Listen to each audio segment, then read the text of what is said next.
स्वागत है आपका इंडिया डेली पर। मैं हूं आपके साथ पलक सहगल और आप देख रहे हैं पूछता है इंडिया। मुल्ला मुनीर और शहबाज की ट्रंप से दोस्ती ज्यादा दिन तक टिकने वाली नहीं है, क्योंकि इस बेमेल दोस्ती की अगर बात करें तो इसके खिलाफ पाकिस्तान में विद्रोह हो गया है, क्योंकि ये मेल जो है वो लंबे समय तक नहीं रहेगा। ऐसा हम इसलिए कह रहे हैं क्योंकि तहरीके लबाक ने शहबाज सरकार के खिलाफ मोर्चा खोल दिया है और पाकिस्तान में अलग अलग जगहों पर प्रदर्शन देखने को मिल रहा है। अपनी सत्ता बचाने के लिए मुनीर और शहबाज ट्रंप के पैरों पर गिर पड़े थे, और हम कहें कि गिरे ही पड़े। तो वहीं पाकिस्तान की अवाम इनके पैंतरों को खूब समझ भी रही थी, क्योंकि वो धीरे धीरे स्मार्ट हो रही है। इसलिए जब मामला धर्म से टकराया तो अब बगावत का बिगुल बच गया है। पाकिस्तान के कई शहर धू-धू कर जलने लगे हैं। तहरीके लबाक की बात करें तो ये एक कट्टरपंथी संगठन माना जाता है, कट्टरपंथ के लिए जाना जाता है।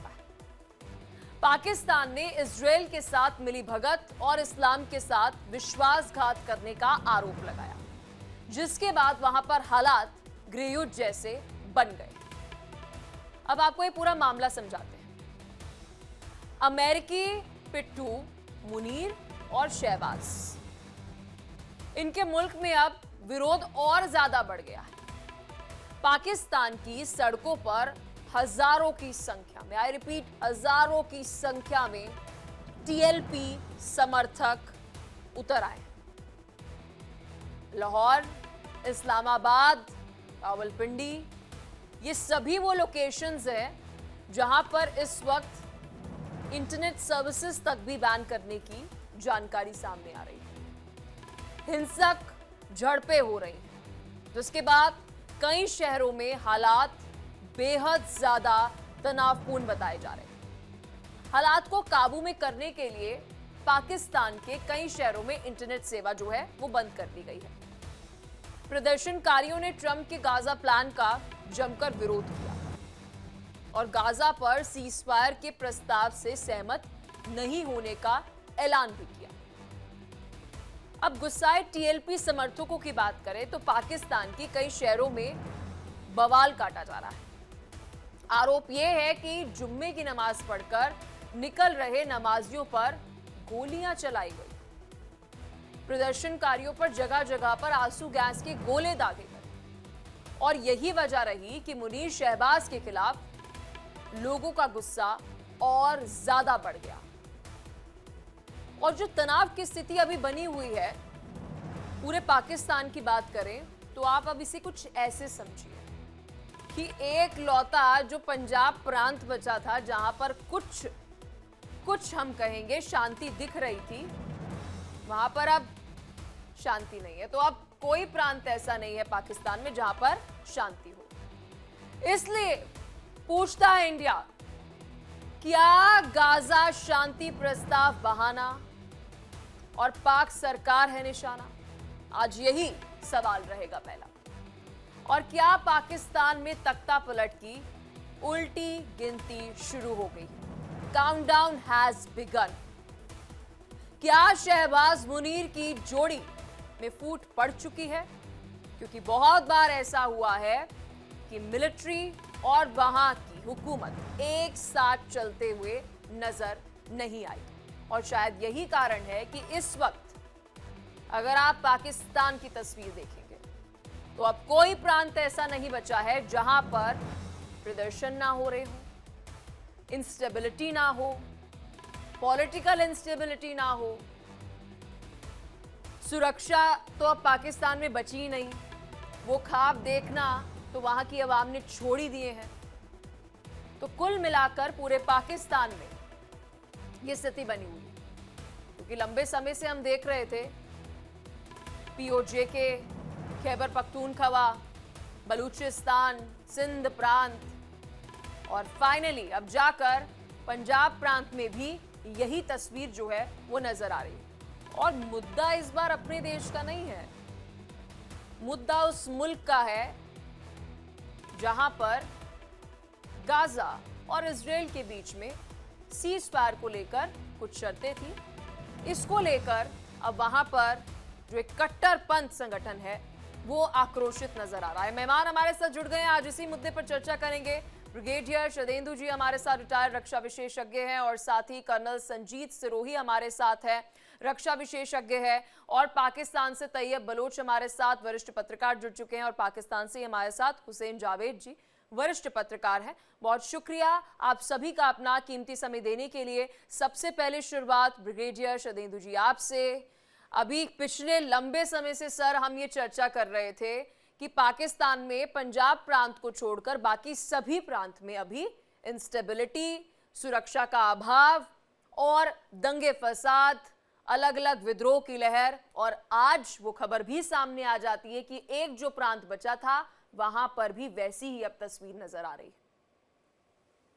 देखिए, पाकिस्तान के सारे स्टेट में अनरेस्ट है। जैसा कि आपने बताया, ये कोई नई चीज नहीं, ये काफी दिनों से इसकी सुगबुगाहट थी। पंजाब में भी एक राइट विंग जो उनका ऑर्गेनाइजेशन है टीएलपी, वो बहुत अनकंफर्टेबल था जब से गाजा में डोनाल्ड ट्रंप का ये जो सीज फायर का प्लान था। इसके देखिए कि इसका रेफरेंस इशाक दर जो उनके फॉरेन मिनिस्टर, उन्होंने भी दिया था कि पाकिस्तान के लोग इससे खुश नहीं है। लेकिन सियासत है।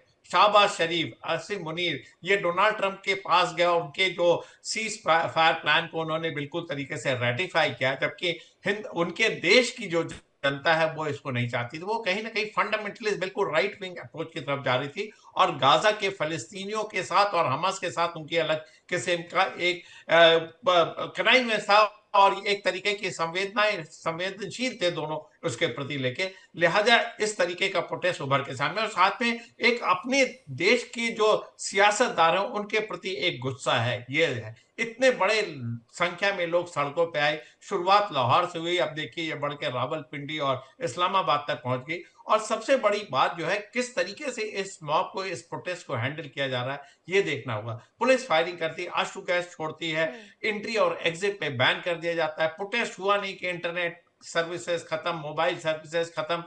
इस तरीके का ऑपरेसिव एटीट्यूड जो सरकार का है अपने ही नागरिकों के प्रति, वो चिंता का विषय है। आप किसी भी विचारधारा के हो सकते हैं, आप किसी भी के साथ अपनी विचारधाराओं को मेल कर सकते हैं, चाहे फिलिस्तीन हो, चाहे आपके इसराइल हो, वो अलग चीज है। लेकिन जब जनता अपने आप को चीटेड महसूस करती है और सरकार के प्रति विश्वास खो देती है, तो इस तरीके का प्रोटेस्ट होना स्वाभाविक है। अब देखिए, पंजाब में प्रोटेस्ट है और पंजाब के जो चीफ मिनिस्टर हैं मरियम नवाज, उनका पता नहीं है। वो सिर्फ अपने हुक्म जारी करती हैं, लेकिन किसी भी तरीके से जो धारा 144 लगा दिया, पुलिस के का अश्रु गैस छोड़ दिया, फायरिंग करा दिया, और इस तरीके का जो सामंती व्यवस्था वहां चल रही है उसके खिलाफ देखिए लोग खड़े हुए हैं। ऐसा मेरा मानना है। मरियम जी ये तो कहने सर को मान चुकी टीएलपी है का कि उनका प्रोटेस्ट है। देश भिखारी है। हाँ, बिल्कुल किसी भी तरीके से कोई सिस्टम नहीं काम कर रहा। वो इस चीज जैसा आप बोल रहे थे कि पंजाब इससे अछूता, लेकिन मेरा मानना था कि पंजाब में भी यह सुगबकाहट थी। देखिए, आम नागरिक वहां अपनी जीविका के लिए जद्दोजहद में लगा हुआ, और साथ में जब इस तरीके का प्रोटेस्ट, इस तरीके की फायरिंग होती है, तो गुस्सा और खुल के सामने आता है। ये मेन वजह है। और जिस तरीके से असीम मुनीर, जिस तरीके से शाहबाज शरीफ अपने देशवासियों पे फायरिंग कर रहे हैं, उनके ह्यूमन राइट्स वायलेशन कर रहे हैं, उनके हकों की बात नहीं कर रहे हैं, तो इस तरीके का देखिए प्रोटेस्ट होना स्वाभाविक था और आगे आने वाले दिनों में ऐसा चलता ही रहेगा। कर्नल पाकिस्तान संजीव में सिरोही जी, गवर्नेंस, सर की बात से आप कितना सहमत है? वहां की आवाम जो है वो नाराज तो एक समय में होती थी, अब तो वहां की आवाम का ये हाल है कि वहां पर अगर कोई लीडर मिल जाए तो मुझे नहीं लगता कि वो वहां पर लीडर पर ही हमला करने से बचेगी। वहां की आवाम जो है वो बहुत चीटेड महसूस कर रही है। देशभक्ति की भावना जो है वो सेकेंडरी नजर आ रही है पहली बेसिक चीजों की। लेकिन दूसरा सवाल संजीत जी मेरा ये रहेगा कि एक दूसरे मुल्क में क्या हो रहा है उससे आपकी कंट्री पे इतना अफेक्ट जो है वो कैसे पड़ जाता है? पलक जी, सबसे पहले तो आपने मेरे से ये पूछा है कि मैं ब्रिगेडियर साहब की बात से सहमत हूं कि नहीं हूं। मैं ब्रिगेडियर साहब की बात से बिल्कुल सहमत हूं। जो उन्होंने कहा बिल्कुल सही है। और मैं इसमें थोड़ा सा हिस्ट्री में जाना चाहता हूं। जो पाकिस्तान की जो सिक्योरिटी फोर्सेज हैं, चाहे उसमें पुलिस आ जाए, चाहे उसमें आर्मी आ जाए, उनकी मेंटेलिटी एक ऐसी है जैसी एक ऑक्यूपेशन स्टेट की होती है। आप देखिए 1971 में बांग्लादेश में उन्होंने क्या हाल किया। बांग्लादेश, ईस्ट पाकिस्तान, जो कि उनका खुद का हिस्सा था, उसके अंदर कितने लोगों को मारा, कितनी औरतों के साथ बलात्कार किया। तो ये उनकी फितरत में है कि जब भी प्रोटेस्ट होता है, वो हमेशा जितना एक मिनिमम फोर्स यूज करना चाहिए, जो कि एक सिखलाई जाती है, फौज को भी सिखलाया जाता है, पुलिस को भी सिखलाया जाता है कि मिनिमम फोर्स यूज करना है अपने आदमियों के खिलाफ। लेकिन पाकिस्तान में आप देखेंगे कहीं पे भी जब भी कोई प्रोटेस्ट वगैरह होते हैं, वहां पे जरूरत से ज्यादा इस्तेमाल किया जाता है। यही हमने पीओजेके में तकरीबन 8-10 दिन पहले जब हुआ था, वहां पे भी हमने यही देखा था कि पुलिस ने जो है अत्याचारी की और पुलिस ने जो गोलियां चलाई, जिससे 12 या 15 लोगों की हत्या हो गई। इसी तरीके से आप ये देखिए, कल ये प्रोटेस्ट ठीक तरीके से चल रहा था, लेकिन पुलिस ने जिस तरीके से वहां पे लाठीचार्ज किया, टीयर गैस सेल चलाए हैं और उसके बाद लोगों के ऊपर जो है केस रजिस्टर किए, तो उससे साफ जाहिर होता है कि ये जो मामला है ये दिन पे दिन बढ़ता जा रहा है। और सबसे ज्यादा तो अति तब हुई जब पाकिस्तान ने खैबर पख्तूनख्वा में अपने ही नागरिकों के ऊपर, अपने ही फाइटर जेट्स के ऊपर बम गिराए। तो आप अंदाजा लगा सकते हैं कि उस फौज की या उस सिक्योरिटी फोर्सेस की क्या मंशा है और क्या उनकी जो मानसिक स्थिति है कि वो अपने ही लोगों पर हवाई जहाज से गोले भी बरसा सकते। तो ये तो बहुत छोटी चीज है। और मैं एक और चीज बताऊंगा, आपने कहा था उल्टी गिनती शुरू हो गई है शहबाज शरीफ की और आसिम मुनीर की। पाकिस्तान के खंड खंड होने की उल्टी गिनती शुरू होगी। मैं आपके चैनल के माध्यम से ये बताना चाहता हूं कि जिस तरीके से पाकिस्तान के अंदरूनी हालात है, जो बलूचिस्तान में पूरा का पूरा जो है, वहां पे बलूचिस्तान रोजाना कुछ ना कुछ वहां होता है। खैबर पख्तूनख्वा में अभी परसों ही जो है 11 लोगों को मार दिया, जिसमें से एक लेफ्टिनेंट कर्नल और एक मेजर और बाकी जवान थे। उसके बाद आपने जो है फाइटर जेट्स के ऊपर काबुल में हमला कर दिया। तो मुझे लगता है पाकिस्तान को लग रहा है कि अपना डाउनफॉल खुद ही करने पे तुले हुए है, अपने अंदर के हालात सुधर नहीं रहे और आप पड़ोसी मुल्क के ऊपर फाइटर जेट्स के ऊपर जिनसे साथ जो है हमला कर रहे हैं। तो मुझे ये लगता है कि ये सिर्फ एक आदमी को खुश करने के लिए, और वो आदमी है डोनाल्ड ट्रंप साहब। कितने उसके कितने लिए हिस्सों ना में तो ये बंटता हुआ अवाम की नजर आ रहा परवाह है सर? करते हैं, आपको लग ना रहा है ये अगर अपने खंड देश की खंड परवाह में करते हैं। ये पाकिस्तान टुकड़ों में बंट जाएगा, कितने प्रांतों में लग रहा है आपको, मतलब कितने टुकड़ों में बंट जाएगा? और थोड़ा सा एनालाइज कीजिएगा सर। ये सवाल मेरे से? जी जी संजीत जी, आपसे ही सवाल है, फिर दूसरे मेहमान हमारे से जुड़े, हाँ, उनके तो पास मेरा ये मानना है, जिस तरीके से हालात जो है बलूचिस्तान में है, बलूचिस्तान ने मई के महीने में ऑलरेडी इंडिपेंडेंस अपनी डिक्लेयर कर दी थी। अब वो किस तरीके से आगे जाके कब पूरी मुकम्मल होती है वो देखने वाला है बात है। लेकिन जिस तरीके से जाफर एक्सप्रेस एक ऐसी ट्रेन है, उसके ऊपर हर हफ्ते 10 दिन बाद कोई ना कोई होता रहता है। तो बलूचिस्तान धीरे धीरे हाथ से निकलता जा रहा है। खैबर पख्तूनख्वा में जो है टीटीपी का होल्ड है, जिसकी वजह से उनकी कॉन्वॉय जो है अगर निकलती भी है, आईडी ब्लास्ट होता है और फिर फायरिंग करके जो है 11 लोगों को मार दिया जाता है। उसके बाद अपने ही लोगों पे जो है बॉम्बिंग की जा रही है। खैबर पख्तूनख्वा जो जेके जो पीओ जेके है, उसमें हमने पीछे देखा है कि उनकी जो भी डिमांड थी 38 या 32 डिमांड थी, वो नहीं, जब वो तो बिल्कुल बटेगा क्या, वो तो हालात सर हमारा ही है, हमारे पास वापस आएगा। मोहसिन रजा खान भी हमारे साथ वरिष्ठ पत्रकार जुड़ चुके हैं सर, आपके पास मैं आऊंगी, लेकिन इससे पहले पाकिस्तान से तैयब बलोच जी भी हमारे साथ जुड़े हुए हैं। सर, अभी जो करंटली सिचुएशन नजर आ रही है पंजाब प्रांत में, क्योंकि इससे पहले जब भी आप डिबेट्स में जुड़े, लकीली पंजाब प्रांत वो ऐसा एरिया था जहां पर कभी हमें डिस्कशन नहीं करनी पड़ती थी। बलूचिस्तान होता था, खैबर पख्तूनख्वा होता था, पीओजेके होता था, सिंध प्रांत होता था, लेकिन फाइनली हम देख रहे हैं कि पंजाब प्रांत में भी वैसी तस्वीर नजर आ रही है जो बाकी प्रांत से तस्वीरें नजर आती थी। और मरियम जी कहां पर है, थोड़ी सी वो भी जानकारी दीजिएगा। वो तो कह रही है कि अब पाकिस्तान भिखारी हो गया है, ये एक्सेप्ट शायद उन्होंने भी कर लिया है। देखें, सबसे पहली बात यह है कि मरियम नवाज भी लाहौर में ही मौजूद हैं। और जो आपने पंजाब की बात की, इसमें ये जो एक मामला जिसको आप जो है वो लेके आए हैं, जिसपे प्रोग्राम कर रहे हैं, बेसिकली ये जैसे हमारे एक दोस्त ने भी कहा कि ये रेडिकलाइजेशन आप इसे कह सकते हैं। और इससे हमारा तो बरह रास्त उस तरीके से ताल्लुक नहीं है। जब फलस्तीन के लोग इस अमन मुआहदे को एक्सेप्ट कर रहे हैं और हम जो है यहाँ पे एहतजाज या प्रोटेस्ट की गुंजाइश नहीं बनती, हमारा तो इसमें एज सच वो वाला रोल ही नहीं है क्योंकि वहां पे दो मेन पार्टनर हैं, एक फलस्तीन है, एक इसराइल है, और मीडिएटर आप कह सकते हैं प्रेसिडेंट ट्रंप है। तो अब यहाँ पे पॉलिटिकली आप कह सकते हैं कि पॉलिटिकली कुछ लोगों ने इस चीज को उठाया और फिर उस पे एक बयानिया बना दिया गया, नहीं, और उसके लेकिन बाद ये क्या तहरीके ये जो लबैक। डीप क्राइसिस नजर आ रही है, मुझे इस वक्त ईरान इराक याद आ रहा है सर। क्योंकि ईरान नहीं इराक में जब फॉरेन एलिमेंट्स बहुत ज्यादा दखल अंदाजी करने लग गए थे, चाहे वो यूरोपियन कंट्रीज हो या फिर अमेरिकन पावर्स हो, तो वहां पर उसी देश में वहां के जो अवाम थी, वहां के जो लीडर्स थे, उनमें एक विद्रोह की भावना आ गई थी कि यह हमारा मुल्क है, हम इसे खुद से हैंडल करेंगे। और ये सब चीजें जो हैं वो लगातार इतना ज्यादा बढ़ गया था कि तख्ता पलट होने का सबसे बड़ा कारण जो है वो यही माना जा रहा था।